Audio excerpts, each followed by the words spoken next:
प्यारे बच्चों, आज हम कृतिका पुस्तक की पाठ 2 मेरे संग की औरतें का अध्ययन करेंगे, जिसकी लेखिका है मृदुला गर्ग।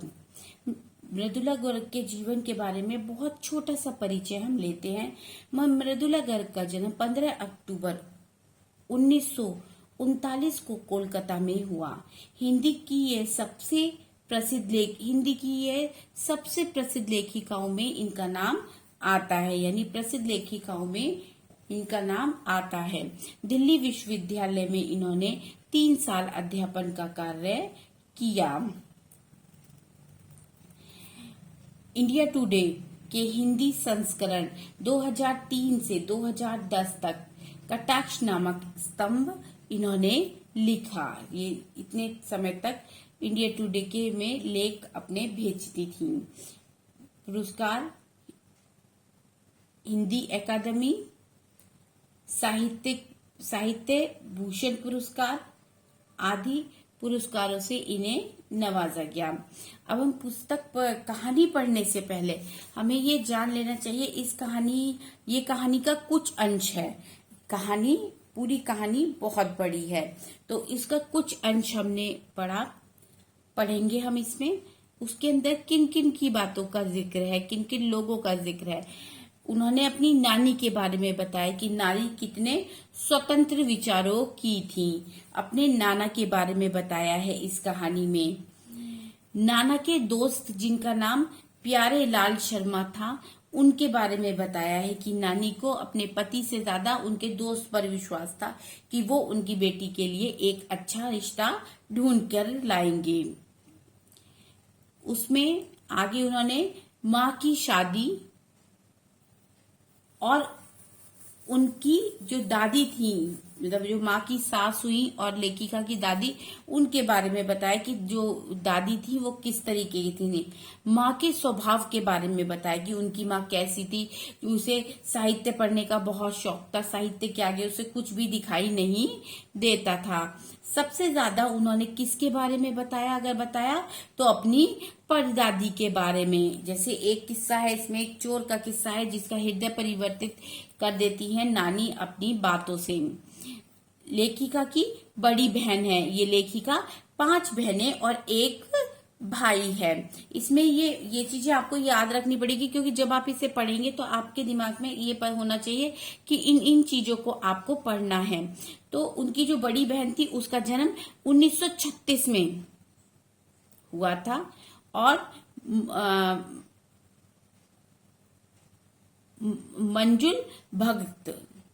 मंजुल भगत एक बहुत बड़ी लेखिका थी। उनके घर का नाम था रानी। 3 बहनों के मतलब जो इनकी बहन थी उसका नाम रानी था। उससे छोटी जो बहन थी चित्रा, वो भी एक लेखिका थी, तो उसका नाम घर का गौरी था। और लेखिका दूसरे नंबर की बहन थी। लेखिका का जन्म 1938 में हुआ था और इनका घर का नाम उमा था। ठीक, तो एक बहन का रानी नाम था, उससे छोटी का उमा जो मृदुला जी थी, और तीसरा गौरी जिसका घर का नाम गौरी था और मतलब बाहर का नाम चित्रा था। तो जब लोग सुनते थे कि इन्होंने अपनी लड़कियों के घर के नाम भी रख रखे हैं और बाहर के नाम भी, तो लोग उन पर कटाक्ष करने लगे कि 2 नाम रख रखे हैं लड़कियों के। फिर जो इनकी चौथी बहन हुई, उसका नाम रेणु था। उसका घर का कोई नाम नहीं था, क्योंकि उनके माता पिता को लोगों ने बहुत ताने मारे कि एक लड़की के 2 नाम रख रखे हैं। उसके बाद उनकी अचला बहन थी, उनकी छोटी बहन अचला थी, जो इंग्लिश की सुप्रसिद्ध राइटर हैं। फिर उसके बाद इनके एक भाई हुआ जिसका नाम राजीव है, वह भी हिंदी के एक प्रसिद्ध लेखकों में माने जाते हैं। आइए, ये थी भूमिका जो हमें इस कहानी में पढ़ने को मिलेगी। आइए अब हम कहानी का अध्ययन करते हैं।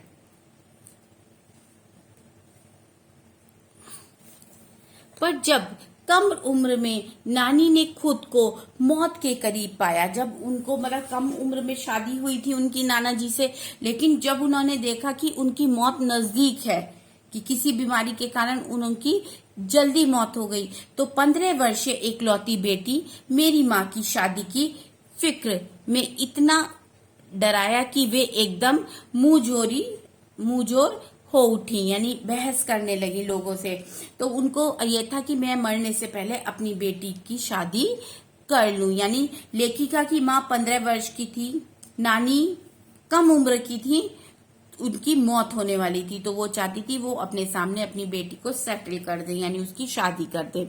नाना से उन्होंने की वे पर्दे का लिहाज छोड़कर उनके दोस्त स्वतंत्रता सेनानी प्यारेलाल शर्मा से मिलना चाहती हैं। वो पर्दे वाली थी, इतना पर्दा प्रथा करती थी, पर्दा को मानती थी कि भाई सभी से किसी और आदमी से बात नहीं करती थी। तो उन्होंने नाना जी से कहा, इतनी संकोची महिला होने के बाद भी उनके विचार कितने आधुनिक थे कि उन्होंने अपने पति से कहा कि वे उनके मित्र स्वतंत्रता सेनानी प्यारेलाल शर्मा से मिलना चाहती हैं। सब दंग हैरान रह गए।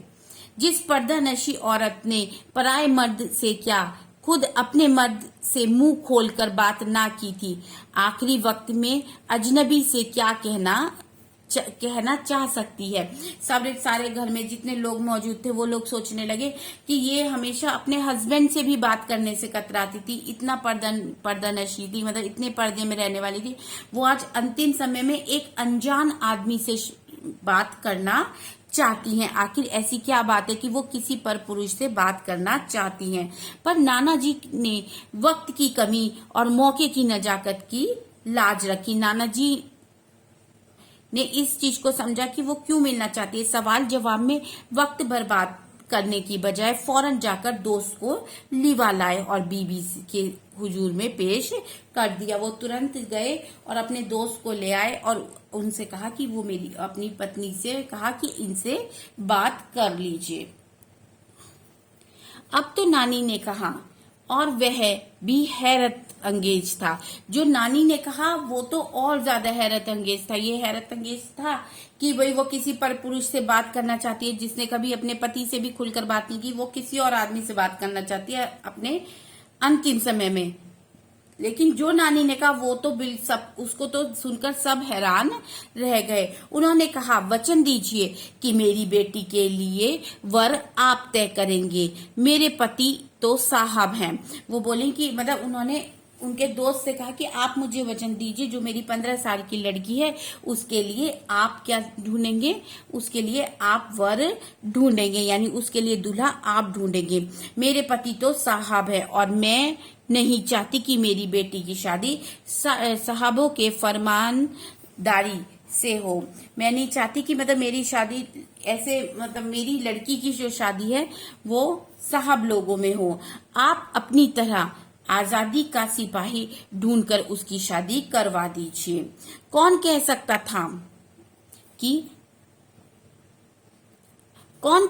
था कि अपनी आजादी की पूरी तरह बेखबर उस औरत के मन में देश की आजादी के लिए ऐसा जुनून था। मतलब उन्होंने कहा कि मेरे को नहीं चाहिए कि मेरी बेटी साहब लोगों की गुलामी करे, मुझे अपनी तरह आप मेरी बेटी के लिए एक आजादी का सिपाही ढूंढिए और उसकी शादी करवा दीजिए।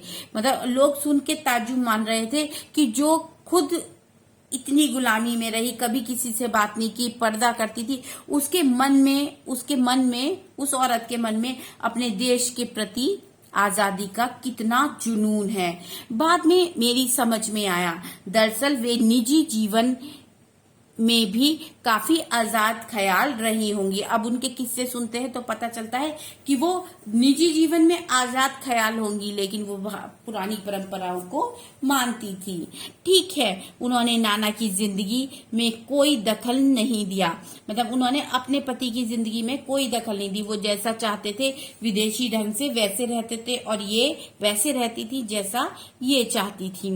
ना उनसे साझेदारी की, पर अपनी जिंदगी को अपने ढंग से जीती जरूर रही। पारंपरिक, घरेलू, उबाऊ और खामोश जिंदगी जीने में आज के हिसाब से क्रांतिकारी चाहे कुछ ना रहा, हो, दूसरे की तरह जीने के लिए मजबूर ना होने में असली आजादी कुछ ज्यादा ही है। वो कह रहे हैं कि यहाँ पर लेखिका कहना चाहती है कि उन्होंने कभी नाना की जिंदगी में भी दखल अंदाजी नहीं की। वो विलायती स्टाइल में रहते थे, वो वैसे ही रहते थे, उन्होंने कभी नहीं किया। वो परंपरा वो नहीं चाहती थी कि उनकी बेटी वही उबाऊ जिंदगी जिए, क्योंकि वो चाहती, जब उनके हिसाब से, नानी के हिसाब से ये था कि जो क्रांतिकारी है वो अपनी जिंदगी अपनी आजादी से जीता है, जो स्वतंत्रता सेनानी है वो अपनी जिंदगी अपने सहारे से जीते हैं, दूसरों के नहीं, क्योंकि उनकी कोई इच्छा नहीं होती। वो वैसे ही जीना चाहते हैं कि भाई हम आजादी के लिए लड़ रहे, अपनी इच्छा पूरी कर रहे हैं ना, वो आजादी के लिए लड़ रहे, कोई फोर्स तो नहीं करा जा रहा उनको, लेकिन वो अपनी इच्छा से आजादी के लिए लड़ रहे हैं। तो इसलिए वो चाहती थी उनकी जो बेटी है उसकी शादी ऐसे व्यक्ति से हो जो स्वतंत्र विचारों का हो, जो उसे गुलाम ना बनाकर रखे इन पुरानी परंपराओं में। खैर, इस तरह मेरी माँ की शादी ऐसे पढ़े लिखे होनहार लड़के से हुई जिसे आजादी के आंदोलन में हिस्सा लेने के अपराध में आईसीएस के इम्तिहान में बैठने से रोक दिया गया था। यानी उनकी माँ की शादी उस लड़के से हुई जो आजादी की लड़ाई में अपना सहयोग दे रहा था, और इसी अपराध के चलते उसे आईसीएस की परीक्षा में बैठने नहीं दिया गया।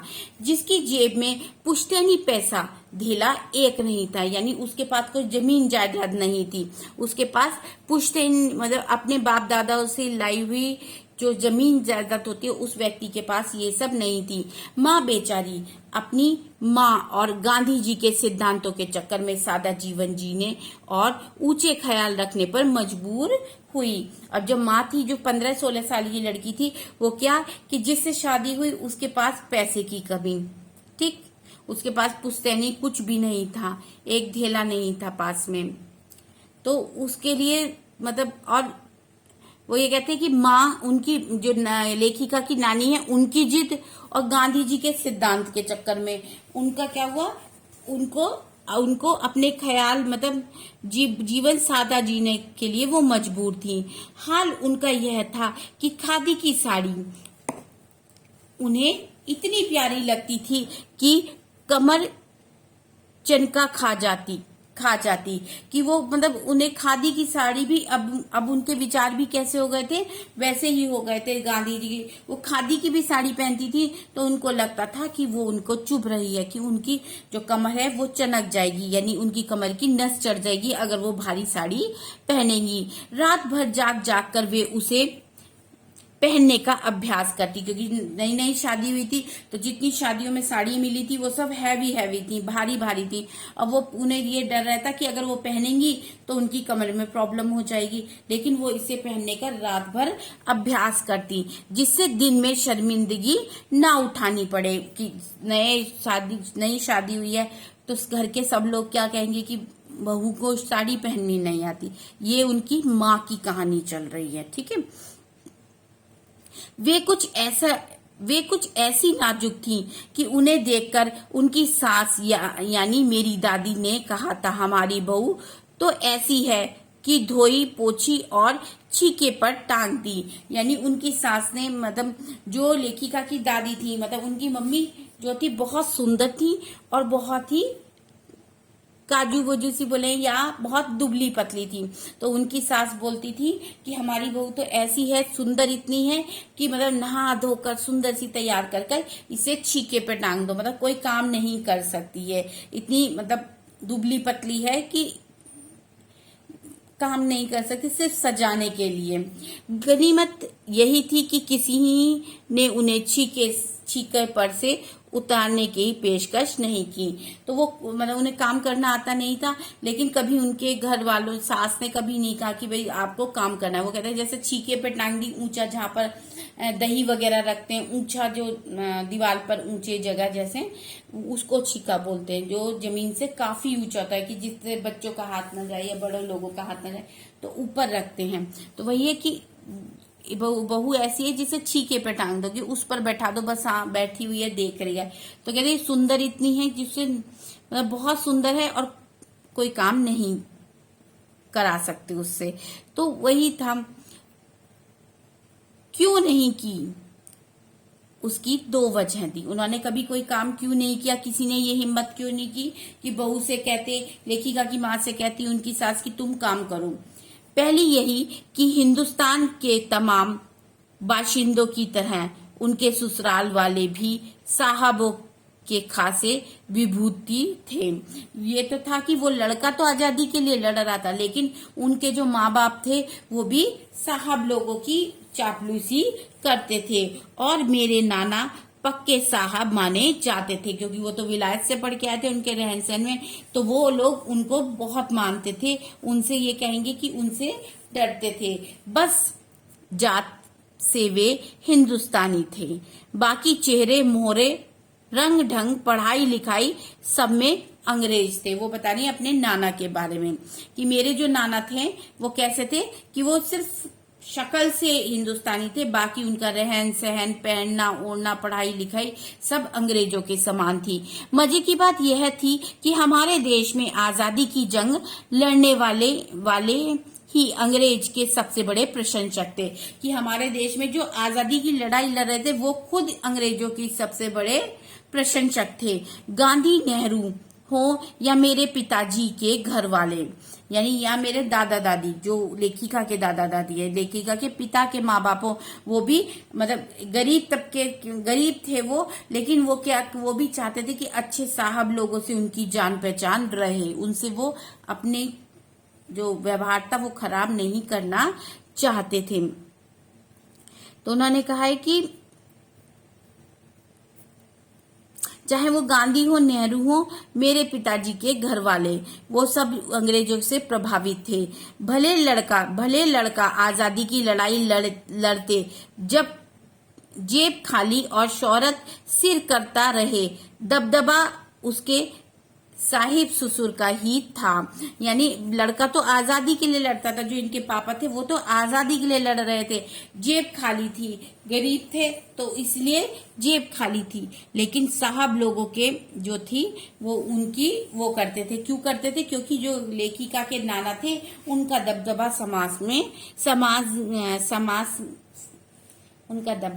समाज में बहुत ज्यादा था। एक आन बान शान वाले साहब ने उनके सिरफिरे लड़के को अपनी नाजुक जान लड़की सौंपी। उससे रोमांचक क्या कोई परी कथा होती।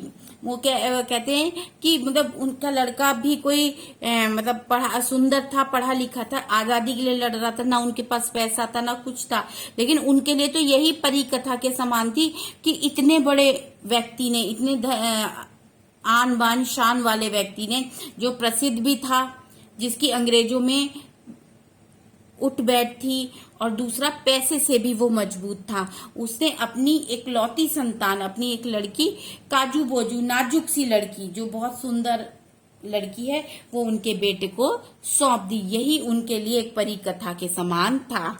ऐसा कभी उन्होंने सोचा नहीं है। नानी की सनक भरी आखिरी ख्वाहिश और नाना की रजामंदी, वे रोचक उपकथाएं थीं कि नाना ने भी मना नहीं किया और नानी की जो जिद थी वो भी एक अजीब थी, जो कहानी के तिलिस्म को और गाढ़ा बना चुकी थी। दूसरी वजह माँ की अपनी शख्सियत थी। जो माँ थी उसकी अपनी जो पर्सनैलिटी थी वो एक अलग थी। उसमें खूबसूरती, नजाकत, गैर दुनियादारी के साथ ईमानदारी और निष्पक्षता कुछ इस तरह घुली मिली थी कि वे परिजात से कम जादू ही नहीं मालूम पड़ती थी। वो एक ऐसी महिला लगती थी जो जादू की कहानियों में जैसे परियां होती हैं उस तरीके की, खूबसूरत थी, नजाकत थी, मतलब दुनिया से बेखबर, उन्हें दुनिया वालों से कोई मतलब नहीं था, ईमानदार थी, अपने सब रिश्तों के प्रति वो ईमानदार थी, निष्पक्ष थी, मतलब किसी एक की बात दूसरे से कभी नहीं कहती थी, मतलब अपना सबसे अलग अलग बात करती थी वो। ऐसा ही उसकी बात उससे कर दी और ऐसी लगता था जैसे वो जादुई, मतलब कुछ अलग ही व्यक्तित्व था उनका, उसमें ठोस काम करने की कोई सोच भी नहीं सकता था। हाँ, हर हर ठोस और हवाई काम के लिए उनकी जवानी राय जरूर मांगी जाती थी और पत्थर की लकीर की तरह निभाई जाती थी। वो कहती हैं कि वो कोई ठोस काम नहीं कर सकती थी, वो घर का कोई काम नहीं करती थी, लेकिन हर व्यक्ति उनसे उनकी राय जरूर लेता था, यानी उनकी जवानी राय उनसे पूछकर ही हर कार्य होता था और जो कार्य उन्होंने कह दिया वो उनके लिए पत्थर की लकीर थी। इससे आगे की कहानी हम अगले वीडियो में पढ़ेंगे।